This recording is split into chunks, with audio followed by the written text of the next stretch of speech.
interior of the 340i, guys, is just simply gorgeous. You got this textured aluminum trim that goes around the front here. Infotainment display, I think since this is an LCI, the screen is a little bit bigger than the pre-LCI. Of course, you have like BMW's traditional iDrive system, which makes things easier to control without having to physically touch the screen. I mean, there is a fair amount of plastic, but it looks pretty good and it's pretty soft touch for the most part. Dashboard is a little bit rough, but other than that, I mean, you can't complain, especially for the price that you can get these for right now. Hard to believe that this car has 56,000 miles. Like, look how good the interior has kept up. The seats look pretty mint. I mean, everything about it just looks really, really good. It's kept up definitely over the years and over all those miles. Plenty of room in the back, guys, to haul your family. Let me go ahead and sit in the back. By the way, I am 193 pounds, 5'11". Check me out. Plenty of room. Plenty of room. And I left the seat position how I was driving the car, which was very comfortable and plenty of room. So yeah, there's a lot of room here. Definitely a lot of mess back here too. But yeah, there's definitely plenty of room. And here, POV. This is what it would look like if you're sitting in the back of an F30. I did forget to mention that this car is equipped with the optional Harman Kardon system, which sounds very good. Take my word for it, guys. I love music. I'm not like a big time audiophile, but it sounds very good. I think it's the highest option you can get for the 3 Series. I'm not really to show you guys because you guys won't get the same experience, and 2, I might get copyrighted and won't be able to upload that portion anyways. But yeah, Harman Kardon. By the way, this entire car is just like fully optioned out. I don't even know what options he's missing. He has everything. Let me show you guys the trunk space, which is another reason why this car is super versatile, is that you have a lot of room back here. As you guys can see, Ali has a lot of his shit here, and there's still a lot of room left over. Like I said, this F30 is pretty versatile. You can carry some groceries, plenty of room inside for the family. You can gap some Mustangs and some Scat Packs out there with this car. And the tuning potential is just absolutely insane for this platform. I did forget to mention that this car came equipped with the M Power Kit from BMW. It does have the M Performance exhaust. I got it on Sport Plus. Let me show you guys what it sounds like from the inside.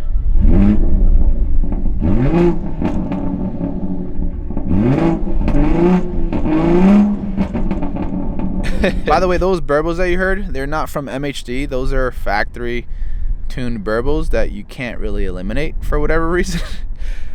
So you're kind of stuck with that regardless if you tune the car or not.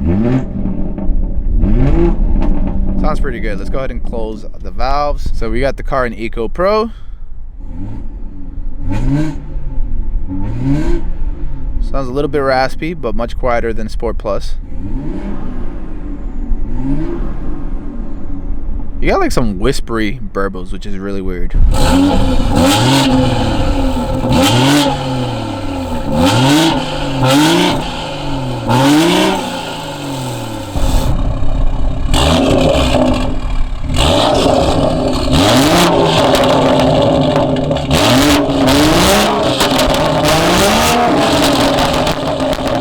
I did not expect today to be so windy. Hopefully this mic that I have here with the dead cat can suppress a lot of that wind noise. But anyways, that M Performance exhaust with the aftermarket downpipe with the valves open sounds pretty damn exotic from the inside of the car.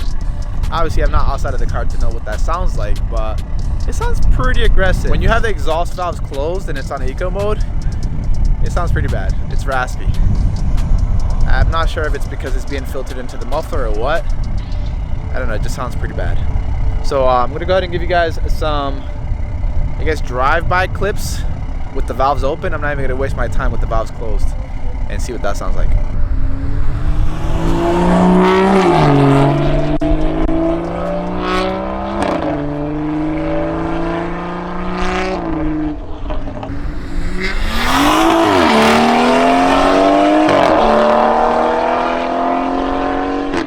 Listen guys, the idea wasn't to review this 340 with the current modifications. Ali was just moving a little bit too fast. I wanted to review it before the downpipe and the tune came in so I can give you guys a realistic, I guess, impressions of what it would feel like to buy one of these and drive it right off the lot. But I'm sure most of you guys will probably do the same exact thing, at least the guys that watch my channel, and mod it right away to get a little bit of power out of it, you know?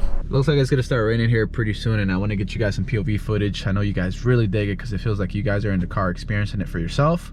So let's go ahead and do that real quick. Warning, driving this car is freaking awesome.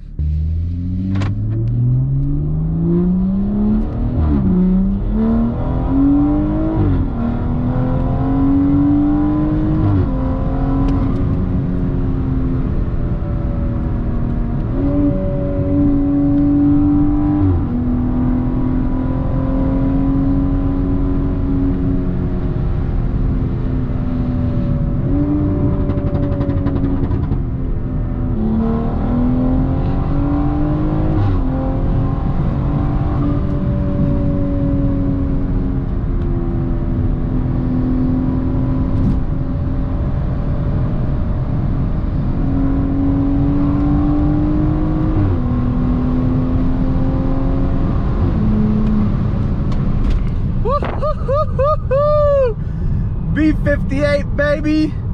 Yo, the B58 in this car is truly amazing. Downpipe tune, and it's so capable, guys. So capable. And you have the peace of mind that normally you don't have with an N54. It's reliable.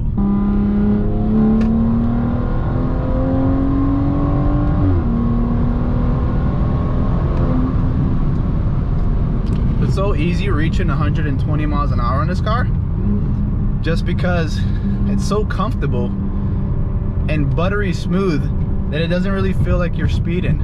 It doesn't feel like you're going super fast.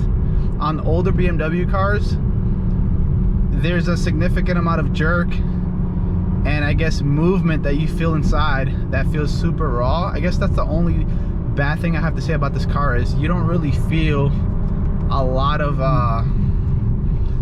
I guess you just don't feel a lot of feel, if that makes any sense. You don't really feel like you being kicked back or like you're riding a roller coaster. On this F30, I mean, you can probably go 150 miles an hour and feel like you're going like 60.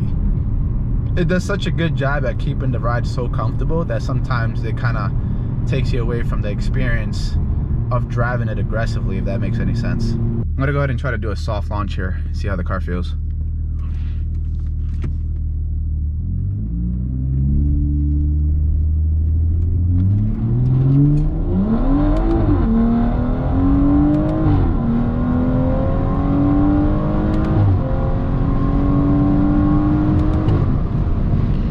Simply amazing, guys. Simply amazing. Also, the car really hasn't been modified, so I guess I could give you guys my initial impressions of what it looks like directly from BMW. Keep in mind that this one has the M Sport package, so it does have a big brake kit setup. The same calipers used in the F80, F82, M3, and M4. It doesn't have the same rotors, but the owner can always upgrade those like I did to the E90 when I retrofitted them. Rear, same thing. M Sport calipers. You have the M side skirt. Rear bumper also M Sport, and like I said, this car comes equipped with the M Performance exhaust system, which has carbon fiber sleeves around these pretty big exhaust tips. The front of the car looks pretty aggressive as well, has the M Sport from bumper.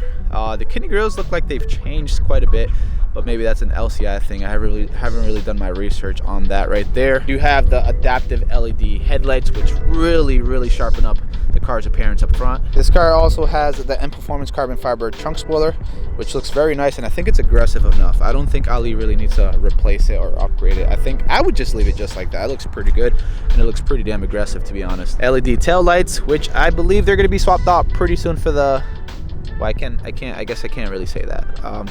Check out Swap Depot, link in the description, and you guys can see future mods for this car. There's a lot that's going to be going on. I was just trying to do this review before he completely transforms this car. Take a look under the hood. It's a double latch system, not like older BMWs like I own, where you have to, you know, go in here and open up the latch. This one just unlocks with the double pull. This is the notorious and king of the hill type of engine for BMW right now, B58. This is where all the hype is at. It's essentially the modern N54. Lots of tune-up potential, very easy to work on, and very strong. This is a Turner Motorsports intake box, carbon fiber. It's very nice. Pretty pricey as well. I think like $500, $600 plus. Not only does it look very good, and it's like a huge flex, but it's very practical. It connects to like I believe the factory connector, so it gets cold air. It's enclosed. Has a little heat shield wrap here that limits the amount of heat that gets to the side, and overall makes the engine bay look very nice. Ali also replaced the factory plastic charge pipe with this aluminum one from VRSF, courtesy of me, vehiclehours.com. If you guys need performance mods for your BMWs, I know a lot of people give them shit for upgrading this because they're not really unreliable like the earlier E-chassis BMWs. But I mean, it's metal, it's more durable, it doesn't really cost that much, and you know, whenever he's ready to, you know, break the engine in and produce some heavy horsepower, well, guess what? He's future-proof. Like I said earlier, this has the M Performance power kit, so it has a little bit more power from factory. Has that burble kind of baked into the ECU as well. Twin power turbo, guys. Don't get that confused. I get so many people that message me telling me they have twin turbocharged BMWs on like N55s or even the B58. Twin power turbo, twin scroll, single turbo, guys. It's actually very accessible. It's right here on the side. My buddy Steven and Ali, they said it takes like maybe less than 2 hours to get this turbo replaced. It's just the easiest car to work on. Ali tells me he's not a big fan of the wheels. I mean, they don't look too bad. I just think that the height of the car's a little bit too high for my taste, but of course, you know, our cars are always slammed because it is what it is. I believe this has the M Sport suspension or something, so it's a little bit lower than the non-M ones. I think that with proper spacers and a lower ride height, I think this car can look like a very good OEM Plus, even with this wheel setup. This is extremely dirty. Not the way I like to film my cars, but it's been raining every day in Florida. This is Ali's daily driver, and this was the only day I can review this car, so I had to take what I can get, you know? So after driving the car today for a few hours, I am very impressed. I kind of want to buy an F30 now. No, it's not going to be the M5 replacement that I've been promising to you guys. That Corvette absolutely gunned it down the road. The question is, would I get an F30 with the N55 motor or the B58? I figured with the N55, there's a larger audience. More of you guys can actually relate because you can afford the car. I'm not calling you guys broke. I'm just going based on the audience that I have now. A lot of E90X 335 guys that are a little bit on a budget. So I can either get the N55, which is a big market itself, or I can get the B58 F30, which is, you know, all the hype right now. I think either way it would be a very positive thing for my business because I do sell performance parts. So I can't really lose. Let me know in the comment section below. Would you prefer an F30 N55, where I essentially just do a full out build, wide body and all that good stuff, or an F30 B58, which of course I wouldn't go too crazy with because I'd pay more up front for the car. It'd be more of a conservative build with, I guess, focus on performance. This kind of brings me to my next point. If you guys like the styling of the F30 340i, but it's a little bit out of your range as far as money-wise, you can always get a 335 with the N55. It's essentially the same exact car other than the engine itself. You can probably save like 10 to 15 grand by either buying a clapped out one or a moderate one with like 80,000-90,000 miles. So, I mean, that could be an option. They pretty much share everything as far as like aesthetics goes. So you'd be able to modify an F30 340 and a 335 the same exact way, but you can save some money. Obviously, you'll lose a little bit of tuning potential and reliability because the B58 is actually one of the most reliable BMWs, if not the most reliable BMW like available right now. If you've been looking at 328s, 320, 330is, which look very similar as well, I would probably do my research on those. They don't have a good track record when it comes to the N20 motor. It's a very choppy reputation. I'm just gonna say, do your homework on that one before you make that decision. The seat controls on this car are pretty dope.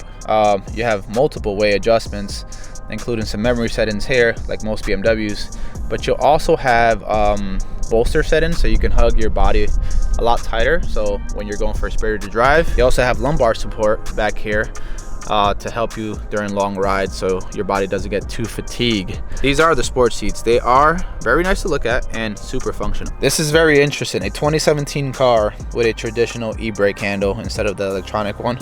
Gotta appreciate this because this is what I grew up with and this is what feels right. As far as space, you got, I believe that's some kind of a wireless charger. I think so, I'm not entirely sure. Closes up, slides forward, slides back. Here's what room looks like back here. Pretty decent area to put stuff there, including water bottle, cup holders here. And on this side, as you guys can see, Ali has been fully utilizing it. Plenty of room there as well. Our drive system is pretty fluid, no lag. Speedometer here shows 160 miles an hour, RPM red line of 7,000. Part of the cluster is digital, the bottom portion right here. So if I switch the drive modes, you guys can see the center here changes. And then right here where it says P, you can kind of configure what you guys want to see there. Same with the left side right here. Fuel gauge on the left hand side. Pretty basic and very functional. This car can truly do it all. I'm telling you guys.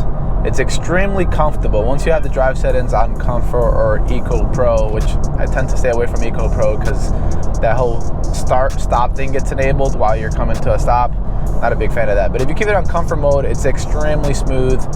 I mean, the ride is like butter. It's almost like 5 Series like. I know 5 Series owners are ready to kill me for that comment, but I used to own a 5 Series. I think I have the right to say that. It's not quite as comfortable, but pretty damn close. But the best part about it is that you can just switch the drive mode to the most aggressive setting, which is Sports Plus. The ride gets a little bit more aggressive, throttle response gets more responsive, and you can do this. Yeah, that's fast. That is fast. So 2 things. First, I'm gonna go ahead and put the car into manual mode. I didn't really like how the car downshifted when I floored it. It's almost like it was second guessing itself which gear to go into. It downshifted once and then it immediately downshifted a second time. So I'm just gonna have full control and put it on manual mode. By the way, the 8-speed automatic in this car is silky smooth. It's very fast.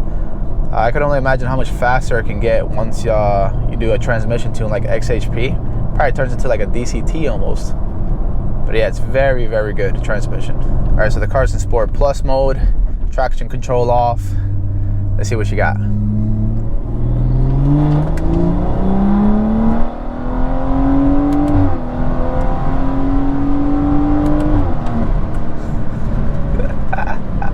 That B58 is no joke. Reasonably affordable modifications, and this car gains like over 100 horsepower to the wheel, which is outrageous. This is why the B58 engine on these BMWs are like insane, and they get so much hype. It's the same engine that's in the A90, A91 Toyota Supra, and they have crazy tune-up potential. The best part about it is that these engines are so easy to work on yourself at home that anybody can get this power relatively easy. While I know most of you guys watching this video, my core audience would probably prefer the 340i in a 6-speed manual.